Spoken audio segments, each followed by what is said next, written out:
चांदनी रात में गणेश जी अपने वाहन मूसक के साथ तेजी से घर की ओर जा रहे थे।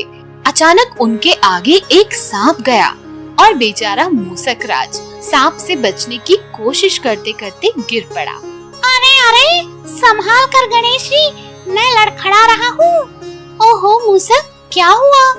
जब तक बाल गणेश को कुछ समझ आता, वो अपने लड्डू के साथ जोर से जमीन पर गिर पड़े।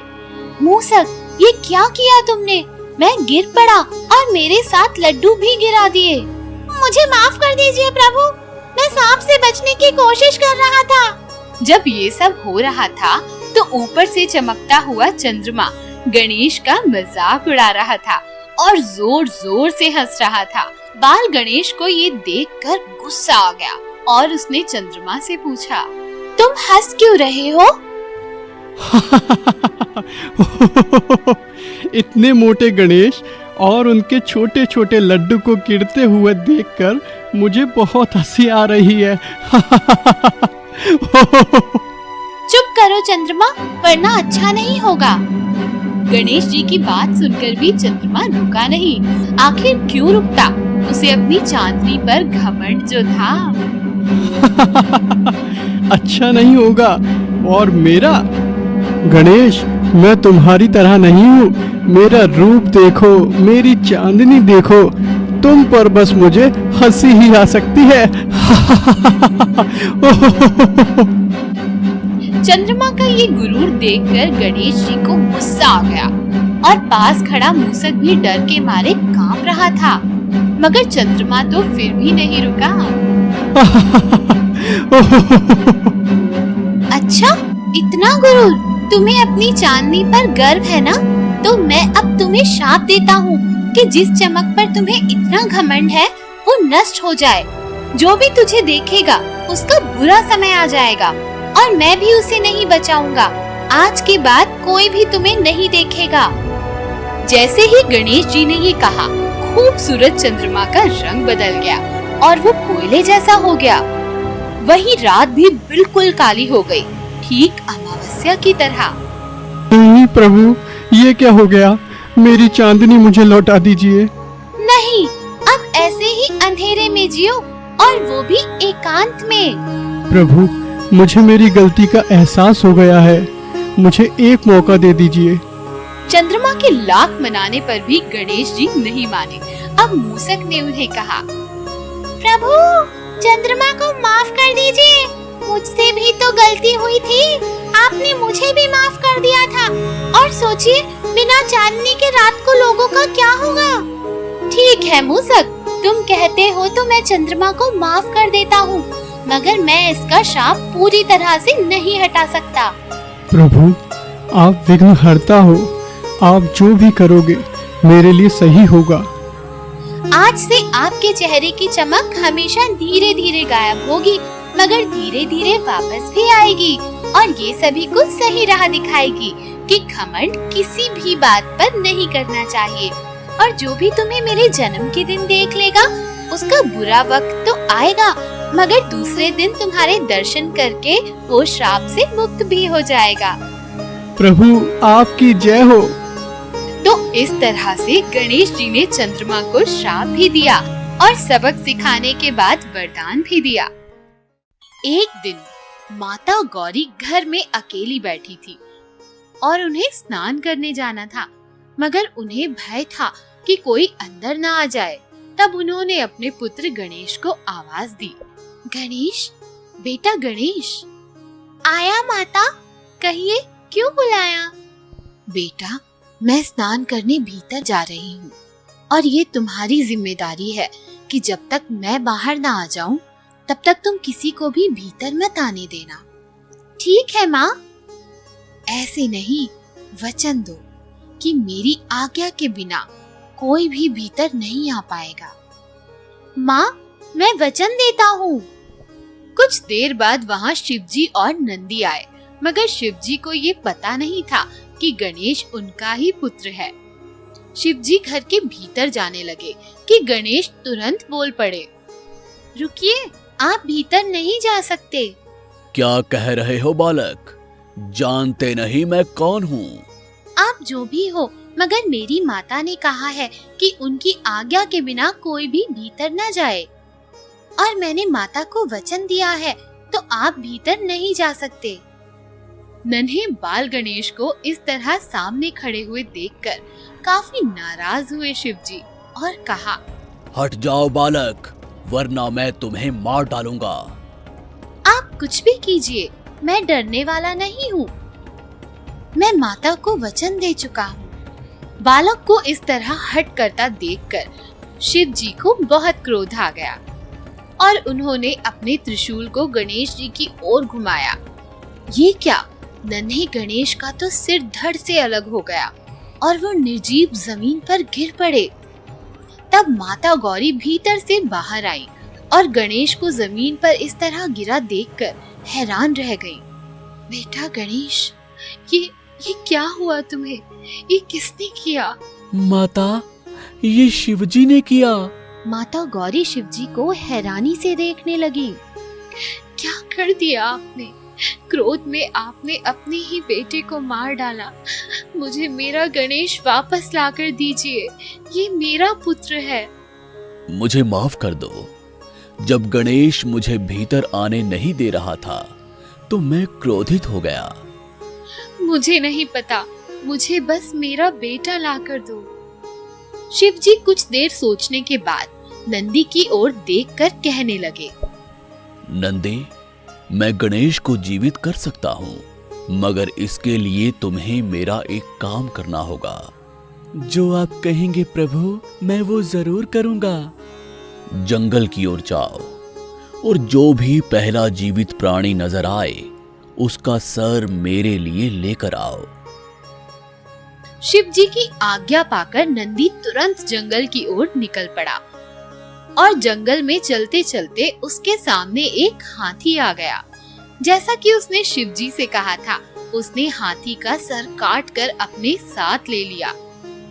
मगर माता गौरी ने ये देखा तो कहा, हाथी का सर?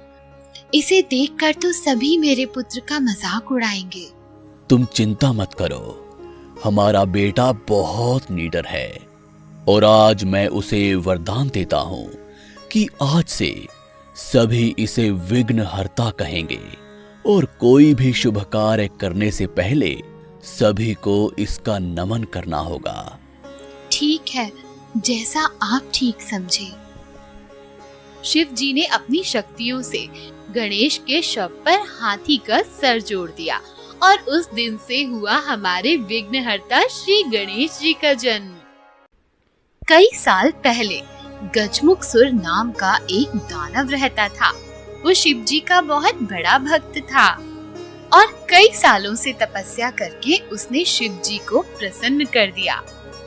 गजमुखासुर, उठो भक्त, तुम्हारी तपस्या से मैं प्रसन्न हुआ। प्रभु, मैं आपका भक्त हूँ, तो अगर आपको मुझे देखकर प्रसन्नता हुई तो मुझे वरदान दीजिए। मांगो गजमुखासुर, क्या चाहिए तुम्हें? प्रभु, मैं चाहता हूँ कि मैं बहुत शक्तिशाली बनूं और मुझे ना कोई देवता हरा सके, ना मनुष्य और ना ही कोई दानव। ठीक है, मगर याद रहे, कभी भी अपने इस वरदान का दुरुपयोग मत करना, वरना सभी कहेंगे कि शिवजी के वरदान के कारण गजमुखासुर इस तरह सभी को परेशान कर रहा है।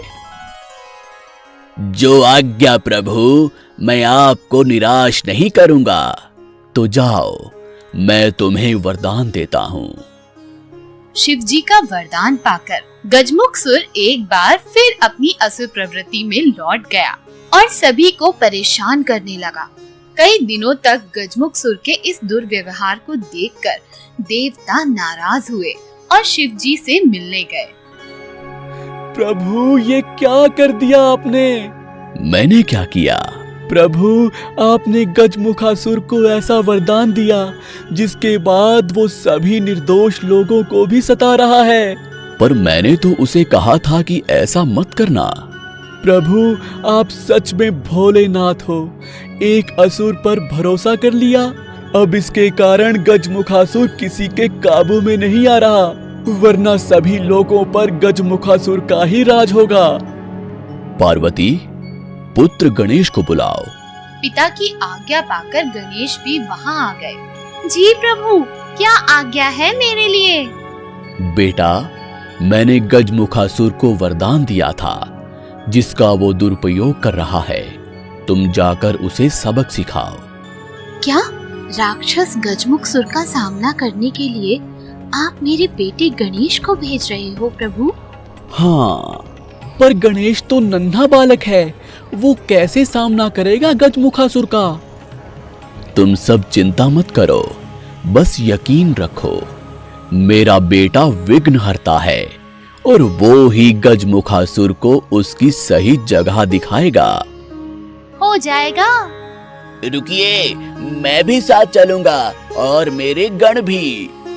हाँ पुत्र, इन सभी को अपने साथ लेकर जाओ। नहीं, कोई साथ नहीं जाएगा। मेरा बेटा गणेश ही उसके लिए काफी है। ऐसा कहकर शिवजी ने गणेश को आशीर्वाद दे दिया और वहाँ से जाने का आदेश दिया। गणेश भी अपने पिता शिवजी का आदेश पाते ही गजमुखसुर की तलाश में निकल पड़े। गजमुखसुर, कहाँ छुपे बैठे हो? हिम्मत है तो सामने आओ। तुम आओगे मुझसे लड़ने?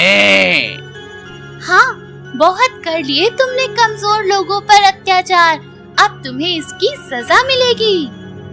तुम सबक सिखाओगे मुझे? जानते नहीं, मैं शिव का भक्त हूँ और मुझे भोलेनाथ ने खुद वरदान दिया है। फिर भय किस बात का? सामने आओ और मेरा सामना करो। गणेश की ललकार सुनकर गजमुखसुर सामने आया और गणेश पर वार करने लगा। रुको, मैं तुम्हें सबक सिखाऊंगा। गजमुखसुर, तुमने सभी को बहुत सताया है, मैं अभी तुम्हें सबक सिखाता हूँ। ऐसा कहकर गणेश गजमुखसुर से लड़ने लगे। काफी देर तक लड़ने के बाद भी वो गणेश को हरा नहीं पाए। मुझे तो भोलेनाथ ने वरदान दिया है, फिर भी मैं गणेश को क्यों नहीं हरा पा रहा हूँ? गजमुखसुर, मुझे पता है कि तुम क्या सोच रहे हो, मगर मैं इस वरदान से परे हूँ। जानते हो क्यों? क्योंकि मेरा शरीर मनुष्य का है और सर हाथी का, तो मैं तुम्हें हरा सकता हूँ। जैसे ही गजमुखसुर ने गणेश की बात सुनी, वो दौड़ने लगा, मगर गणेश भी कहाँ पीछे रहने वाले थे। वो भी तेजी से गजमुखसुर का पीछा करने लगे। तब गजमुखसुर ने सोचा कि अगर मैं एक छोटे से चूहे का आकार ले लेता हूँ तो भागने में आसानी होगी। ऐसा सोचते हुए गजमुखसुर ने खुद को चूहे के रूप में बदल दिया।